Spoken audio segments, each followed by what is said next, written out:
Hello everyone, welcome to Highways and Hilltops, Episode 7 with Charlie and Jodi. We're calling this one The Road to Olympic. Yeah, so you might recall in Episode 6, we finished up at Glacier National Park. So we called that one the finale, but it wasn't because our road trip was over, it's just because we were saying see you later to Glacier National Park. We all know that we're going to be back there because we certainly loved it, didn't we? Absolutely, it was beautiful. We'll be back.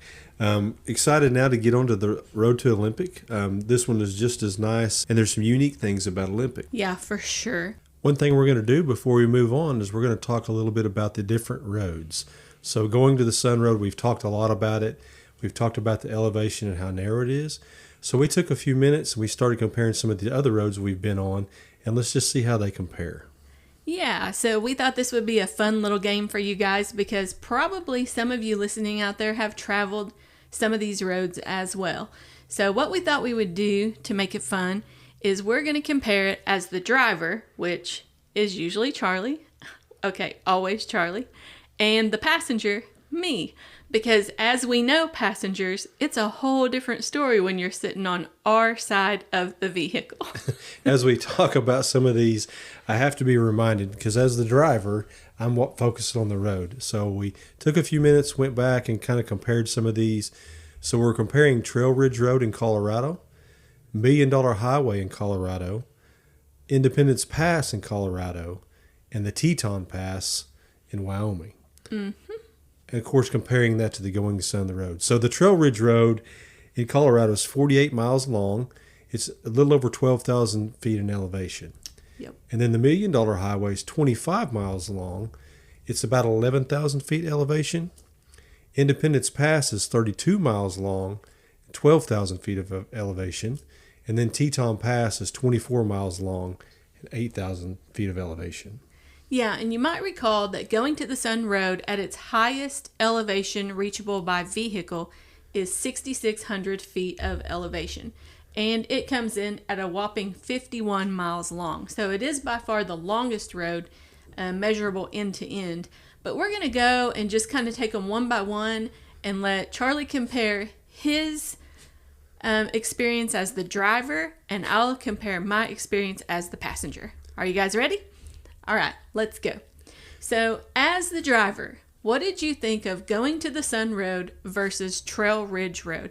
And hang on, if you're not familiar with Trail Ridge Road, this is the road that goes to the Rocky Mountain Visitor Center at the top of the Rockies between Estes Park and I can't remember the other town on the other side, but it's in Colorado. If you've been to Rocky Mountain National Park and driven up to the Continental Divide, you have been on Trail Ridge Road. So that's the official name of it. If you've gone up to the Alpine Visitor Center at the top of the Rockies, that is Trail Ridge Road, and it's about the midpoint.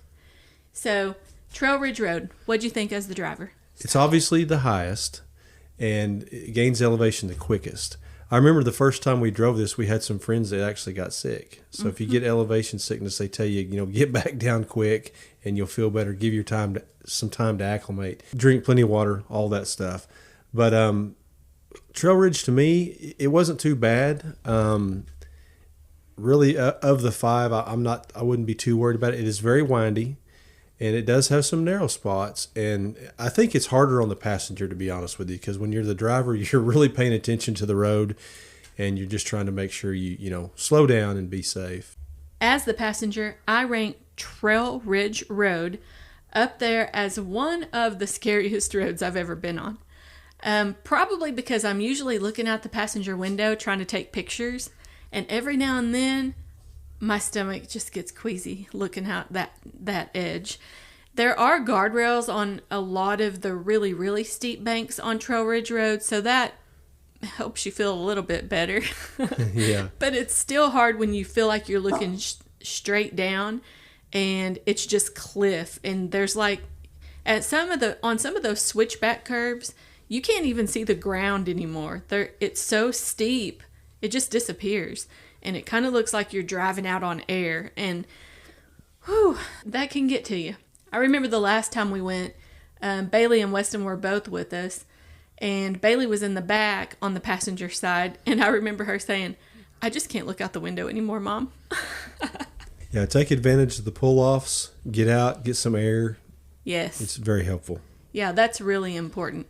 And then most importantly, if you're the driver and you start feeling kind of icky, that could be elevation sickness. It really does come on fast. Kind of starts with a headache sometimes, I think, but can escalate really quick if you continue to go up elevation. Yeah, they described it as like having the flu, and that's probably pretty close. Yeah, and it's just a really quick onset sometimes. So they say the only true fix for elevation sickness is to go back down in elevation, but also drink lots of water, because I hear that helps. Lots of wildlife on this road. And also, if I remember right, about halfway up, we took a nice little hike in there. That really helped. Oh, yeah. And we hiked down to some streams. We even seen some moose up here. So it was a lot of fun. Yep, we did. And all the elk up at the very top by the visitor center, the elk hang out up on that prairie. So that's the cool thing about this road. Those elk seem like they're always up there. Mm-hmm. So. And we stopped and played in the snow on the Continental Divide. And some really big elk, like some full crown, just really big, beautiful elk. Not many people get to see those at, that close. Yeah, I really have some great pictures. And we're going to recap that trip to Rocky Mountain National Park at some point, and I'll be able to post all those elk pictures for you. But it's worth the drive. It's a little bit scary, but it's worth it. Just, if you're the passenger, don't look out the window. Just watch down the road. Okay, so our second road that we're going to compare is Going to the Sun Road versus $1 Million Highway in Colorado. The good news here is it's a pretty short road, and as you start down it, you'll realize it's a major highway. There's truckers and things on this road, but as you get through there and you fall off into that little town, it's not too bad because it doesn't last very long. Here is something you should just be aware of and know. If you're a big heavy rig, big fifth wheels, things like that, and for that matter any vehicle. This road has such long sloping grades that you kind of got to watch your brakes. So especially the vehicles like the little van that we run, it kind of has an engine brake a little bit. Really, really helpful up here. This is when we first thought, man, this van is going to be awesome because you let off the gas, it kind of engine brakes a little bit. You just don't want to stay in your brakes all the way down this road because they will get hot. You just want to brake and slow down and, then get off of them, let it cool for a while when you can, then brake and slow down. Just don't be a brake rider. There's lots of people that you smell brakes up here, and there's lots of people that don't realize that. And once these brakes begin to glaze and get too hot, you're really in trouble there. So just be aware of that. Not nothing to be scared of, just something to be smart about. But there was a lot to see here. I believe there was a place called Bear Falls. Bear Creek Falls. Yep. Up there about somewhere around halfway or whatever. Really beautiful. Nice pull off again. Just use these pull offs and enjoy it. This is not something meant to just run on through. Yeah, and this highway for sure will make you want to be a brake rider because of the pretty tight switchbacks in some places. And then like you mentioned, the grade, you just feel like you can really get to running fast sometimes on those grades. And there's no guardrail in lots of places on $1 Million Highway, and it's just a 1,000-foot drop to the bottom of the river. Straight down. I mean, this is definitely one that I would think a passenger would really have to watch if they're easily car sick. So. Yeah, if you get car sick, I don't know. Don't look out the window when you're going down $1 Million Highway. At least not the passenger side window. And just don't look down. Just keep your gaze up toward the mountains. You'll feel a whole lot better. As far as Going to the Sun Road versus $1 Million Highway, $1 Million Highway is much scarier than Going to the Sun Road. Yeah, going to the Sun Road is a breeze compared to all four of these, really. So yeah. Okay, our next one is Independence Pass. What did you think as the driver? Independence Pass wasn't too bad. This one, you don't necessarily have to be a brake rider to get through it, but very curvy. And I noticed just lots of really kind of sharp turns. You just have to be that guy that's looking down the road when you get to those curves. That way you just don't get caught in there and get crowded. It kind of feels a little bit like a place to knock off a mirror, but it's not too bad, but just be aware. Yes, for sure. What was scary to me was that there was a lot of construction on it when we came through it, because this was last summer as well on our way home. And we were in our van. It would have those little construction stoplights, like it stops one lane for a little while, and then you have to move over to the other lane and creates a one-lane road. And part of that was because, the road fell out. And so I think that was freaking me out more than the fact that the road was just scary was that I was looking for all of those washed edges as we drove down along Independence Pass, and then I could just feel my heart palpitating because of that. Yeah, when you look at the mileage on each of these roads, you say, hey, it's 48 miles to 24 miles, the longest to shortest. You're not going to get there in 48 minutes. No. You might as well just plan some time, slow down, and enjoy yourself. Yeah, for sure. The views at the top of Independence Pass, though, were so worth it. And there was snow up there, even in the middle of July.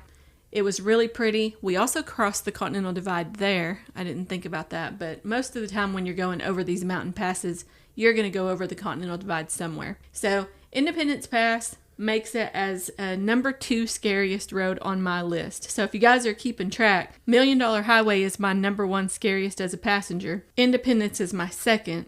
Trail Ridge is my 3rd, just because they have a little more guardrails. And then going to the Sun Road is my 4th, and we're fixing to talk about Teton Pass. Yeah, Teton's not bad at all. Just being 24 miles long, 8,000 feet high, by far the lowest elevation of all of these. I just remember this is another one that had some good guardrails. It actually even had some shoulders. I don't know if we mentioned that or not, but a lot of these don't have shoulders, and that's a little bit weird. Yeah. But Teton has pretty good shoulders. A lot of things to see up there, really pretty. Mm-hmm.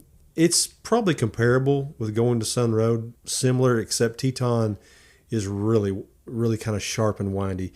All of these roads are built on a ridge line, so they kind of go as like an animal would go. None of them are ever built up and down, of course. Yep. And so you're always on a ridge line. There's always something to see. As the driver, I don't get to see a lot of these things, so I'm always looking for the pull off. As the driver, I'm really trying to focus on the road. So. I think going up Teton Pass, I was like, oh, this is a breeze. And then when we started down on the other side, and it was just a slow, steady grade for mile after mile after mile. And then we started seeing the truck run away, gravel in pits. Then I started getting a little nervous. If you see those truck runaways, that's specifically for one reason, hot brakes, right? So this is another one because of the long sloping grades. You take those 10 degrees over a 6 mile or a mile or whatever. These are the places you learn how to use your brakes. And any equipment on any of these, just be conscious of your equipment. Most of these trucks now, especially pulling the fifth wheels and stuff, have the little valve brakes. The van has a little bit of a transmission brake. You'll use these up there. But the main thing is if you don't get to going too fast, you don't ever have to worry about runaways, right? You just kind of keep your speed low and enjoy it. Yep, that's true. There is also an overlook at the top of Teton Pass. So if you start on the Idaho side and you're going to the Wyoming side, then when you get to that overlook at the top, you're fixing to hit that grade that's going to slope down for a really long time. If you came from Wyoming to Idaho, then you came up that grade instead of down it. It feels like to me out of all of these, the going the Sun Road, I had more fun as a driver because lots of pull-offs. In most places, you're going so slow that you can glance around. But these others are kind of highway travel a little bit. And so for me, I had more fun on going the Sun Road than I did all of these. Yeah, I think one thing that makes Million Dollar Highway feel worse is because of the semi-truck traffic. Because it's already narrow and you don't have a shoulder and you have drop-offs with no guardrails and then you're passing a semi. I mean, it's just a lot for the human heart to deal with. But like on Teton Pass, it's also a major highway. A lot of commuter traffic on that. Independence is more like you choose it if you're going to go over Independence Pass. We knew we could make it over Independence Pass in our van. And so we chose to go that route and kind of get to see something. And it was pretty scary, but it was still fun. So most of these roads we've traveled in 2 different rigs. One was a van, one was the fifth wheel. One thing to mention is the GPS apps that help you avoid some of these. So if you're in a 43-foot fifth wheel and you're really loaded down, some of these you might just want to go a different route. And those apps really are good with that. You can punch in your length and weight, things like that. It'll look for alternate routes that are a little easier on your rig. Yeah, it will. One of those apps is RV Life. We've used this one before, so they're not sponsoring us, but little free sponsorship here. We did seem to like that one because we could go in and put in the length and height of our rig, and then it would tell us highways that we should avoid as far as low bridges or narrow roads or like mountain passes and things like that. Yeah, I think when we first bought our fifth wheel, we wanted to go up to the lake. We just go up there and work the kinks out, which I would highly advise, because no matter which one you buy or which one you're in, there's always going to be kinks. So before we get to these big summer trips, we'll take these little trips and just make sure everything's set up right. So we ended up going to a place called Greenleaf Lake, which is just a little remote lake. As I drove down there, this is my first fifth wheel. I got to looking and there was a bridge, and I got to reading, the height on it, and I was like, man, it's almost the same height, but so I just elected, I was already down there on the bridge. So I was like, what do I do now? So I had to back probably a mile, it seemed like, back up that road. And then we had to try to find an alternate route, which we didn't know, that took us into some neighborhoods and things like that, which is always hard with those. This particular fifth wheel was 43 feet long with a 1-ton truck. So and like 14 feet tall. It's not easy to just decide you're going to go on a different route. So the app was fantastic. There's a bunch of them. There's several different ones you can research, but just look for those ones that you can put in your length and height and all that stuff. It'll help you avoid a lot of those. So I backed up long ways. We went through a neighborhood. When we came out, I was looking at the bridge on my right. As when we pulled up to it, we went around it, and after we went through all these 40 minutes of neighborhoods, when I finally came back out on the main road to get to the lake, the bridge was right there on my right. So I was like, oh man, how silly. I could have probably knocked a half hour off this trip easy if we'd have never been down there to start with. Yeah, different road. So, but the problem was that you already had that route memorized because you had gone under that bridge with a boat hundreds of times. Yeah, this is my fishing spot. And all I was thinking about was this fishing spot. I was thinking, hey, let's get to the lake. This is going to be fun. And thank God I thought about our height and everything, which everybody does that pulls these big fifth wheels. They're always thinking about their height. But anyway, it's really nice to have something that just avoids all that. And I highly recommend it. I don't even think we had a monthly subscription or anything to these things, but there's several of them out there. They may have a small fee, but it's definitely worth it. Yeah, I think I did pay something for the app, but I think you're right. I think it was for a year. All right, so check out the RV mapping apps out there. There's plenty to choose from, and of course you'll want to do your research to see which one fits your needs better. But just know that is a good resource for you. And then the next thing on our list is webcams. And I just was out on the National Park website the other day for Glacier, kind of picking around and looking, and I was like, oh, Logan Pass. I wonder what the parking lot looks like right now. And so I went and pulled up the webcam, and I was like, Charlie, look. And all you can see is snow. These are getting addictive. The bear cams, the parking lot cams. Yes. All the alerts you mentioned in a previous podcast, the text alerts. Oh, yes. All these things are now becoming very addictive to us. So we have them all, and we're constantly watching them. It's outstanding. In fact, I just started getting alerts yesterday from Glacier about bear frequenting. So you know what that means? They're coming out of hibernation. Whoop, whoop. So that's fun. But yeah, if you want to go check out the webcams, National Park Service for Glacier has them, and I will put the link out in the show notes. So make sure that you go check that out in your podcasting app, or go visit our website, www.highwaysandhilltops.com, where you can find everything and all the resources and the photo galleries and the videos for every episode. I'm working hard to put those out there for you guys, so I really hope that you're enjoying that. And I'll throw a link out there for the Glacier webcams, and you can look at those webcams. It's amazing right now the difference between what the snow looks like at Logan Pass, where they haven't been able to get up there and clean it off yet, versus when you go down elevation to Apgar Village, which hardly had any snow at all when we looked at it the other day. Also, Colorado Mountain Pass webcams are out there. I'll put a link to those for you as well. I know they have one for Million Dollar Highway and Independence Pass. They both have webcams up, so that could be fun to go watch. Teton Pass also has a webcam, and I'll put the links to all of those in the show notes for you.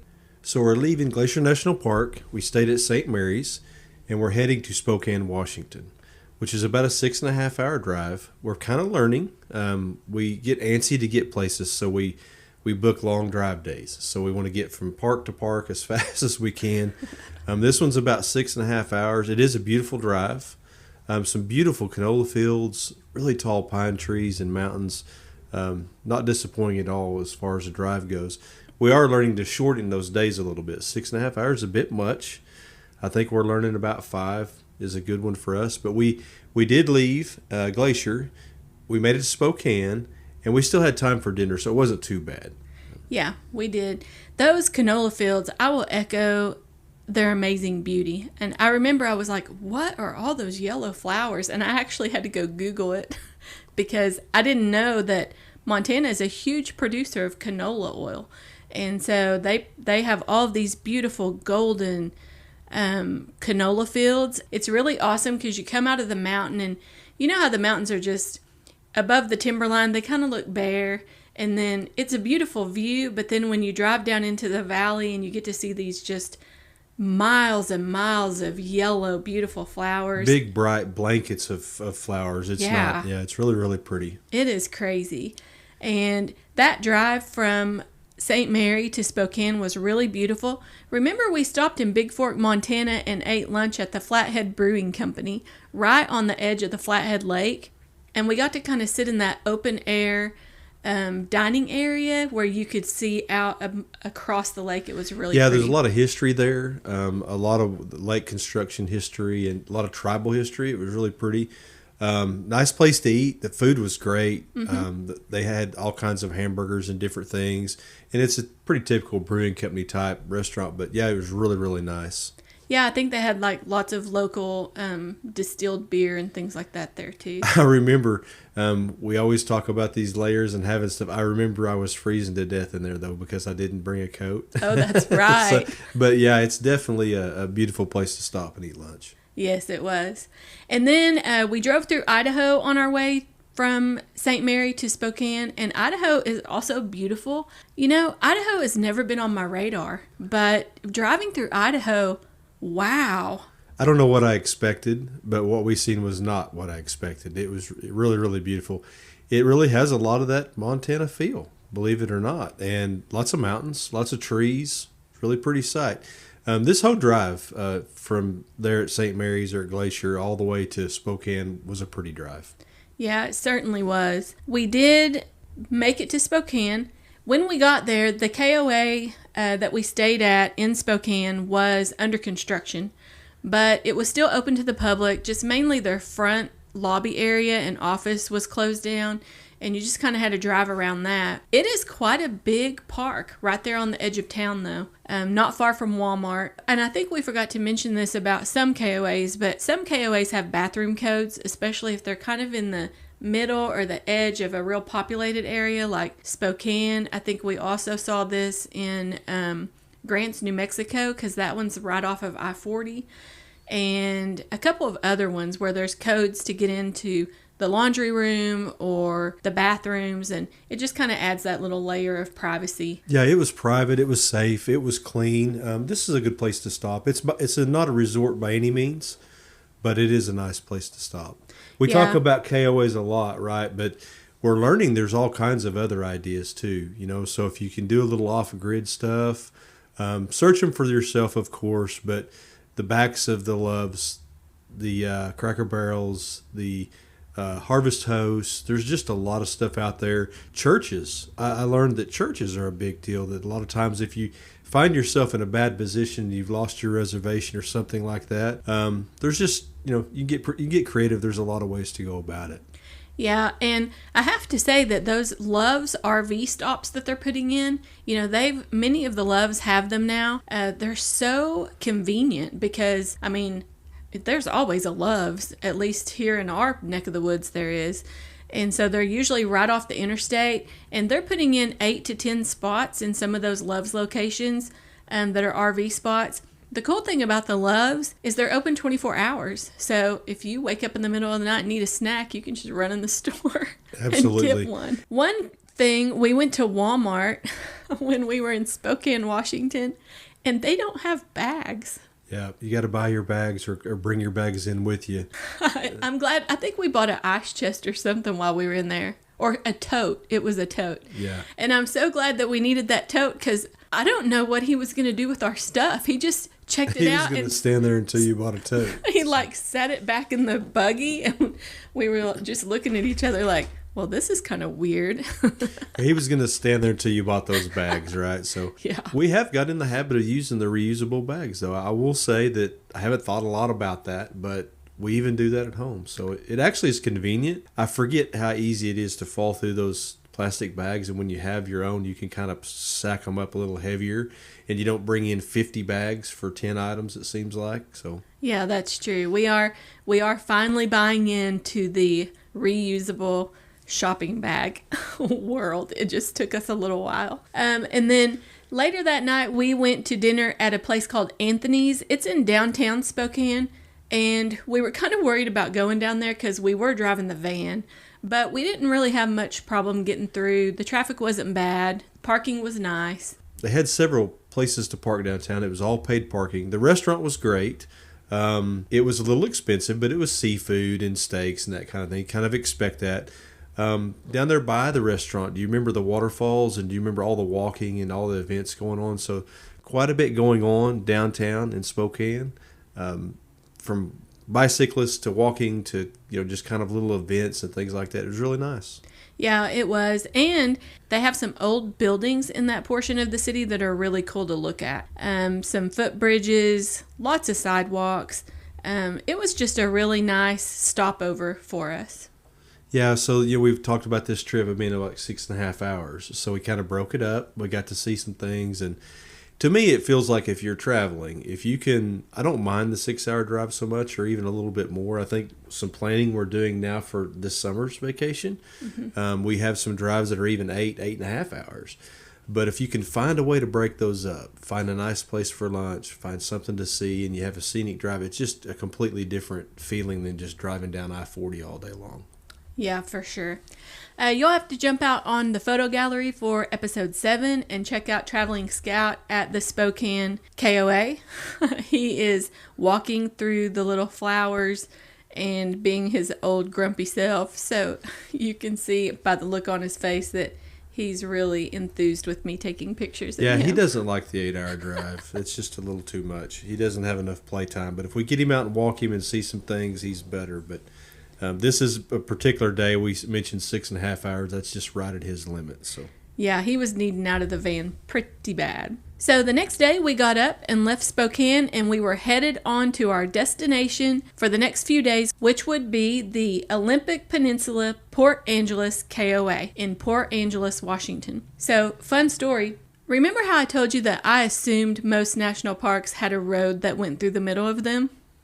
Okay, well, this is where I learned my lesson. Because when I did all the planning, I had Glacier on the brain.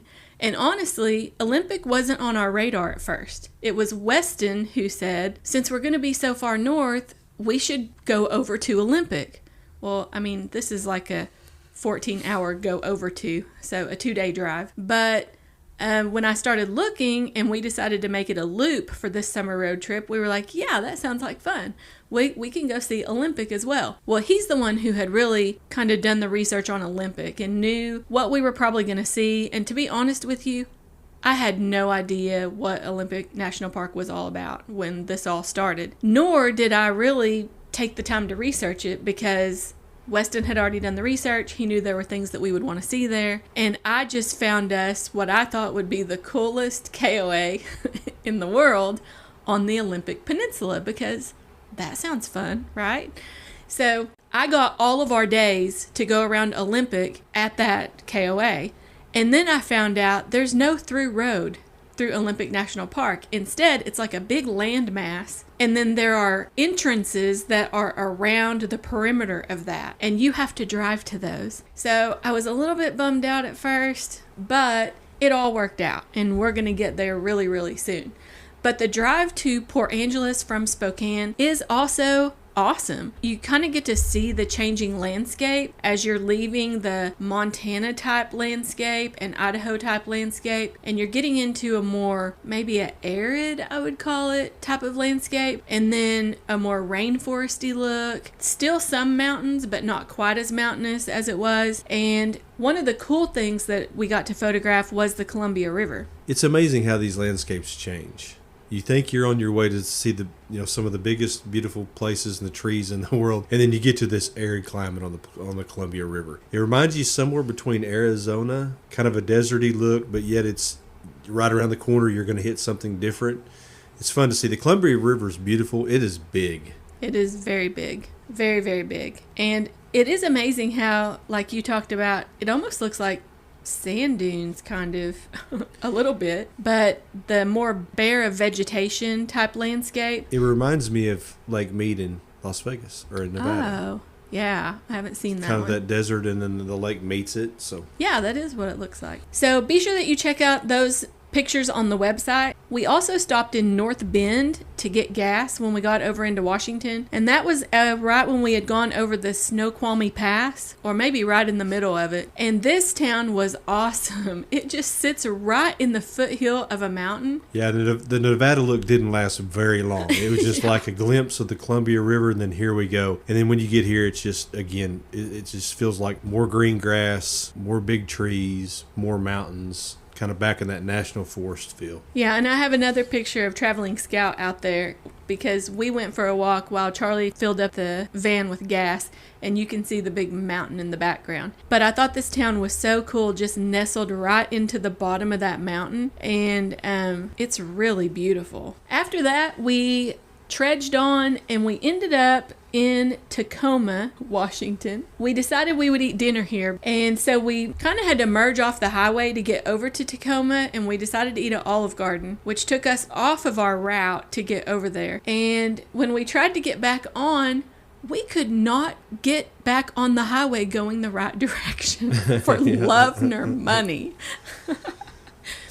We kept ending up driving over this bridge called the Tacoma Narrows, and it's a really cool bridge. I've got pictures out there. It was also trying to spit rain on us, and you can see a picture of Scout, and he's pretty concerned because we've turned the van around like 3 times trying to get back on our highway to hit the right merge. We finally got on there. It's one of those deals where we could see the highway we were supposed to be on, but for the life of us, we couldn't figure out how to get over there, even with the map. Yeah, when you come off the end of that bridge, you're going to have to drive a little ways, and then you can get where you need to go. We were wanting to come off and get right on. Yeah, we were turning too soon, and we end up in a residential or little business district or something. I don't know. But, yeah, you'll have to go check those out. After Tacoma, I didn't take any pictures after that, so we basically ended up pulling in, I think, right around dark. Or maybe it was a little before dark when we got to the Port Angeles KOA. I will tell you, the Port Angeles KOA wins in my category for best landscaping I've ever seen at a KOA. Absolutely. They spent a lot of time and money on that, and they were working on it when we pulled up. So yeah, it's really pretty. And I've got some pictures. Those will be probably coming out in episode 8.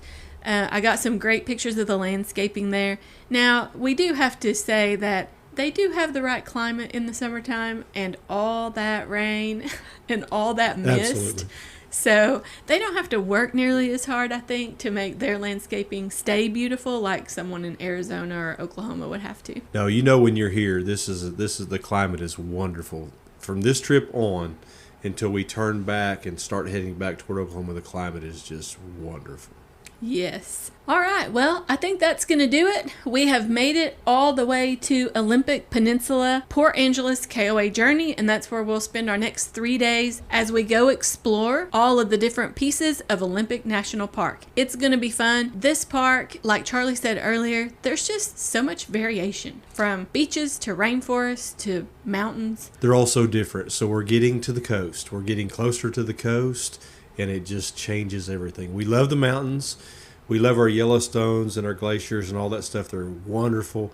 Those heavy rapid streams, but this is different. We're getting close to the coast.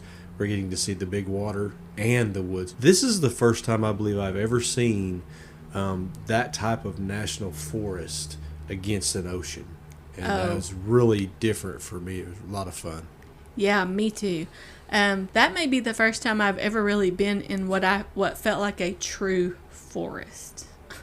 So yeah, the forests are going to change here. This is the ferny. This is the the true kind of what you see in the movie Twilight. Mm-hmm. So. Stay tuned. We might have some info about Twilight. The KOA people, they're your best friend because they tell you all the things that you have to go see. All right, so we're going to sign off from Washington State, And we can't wait till next week to share with you the first pieces of our Olympic National Park journey. But until next time, we hope you get to go explore something fun this week. See ya! See ya.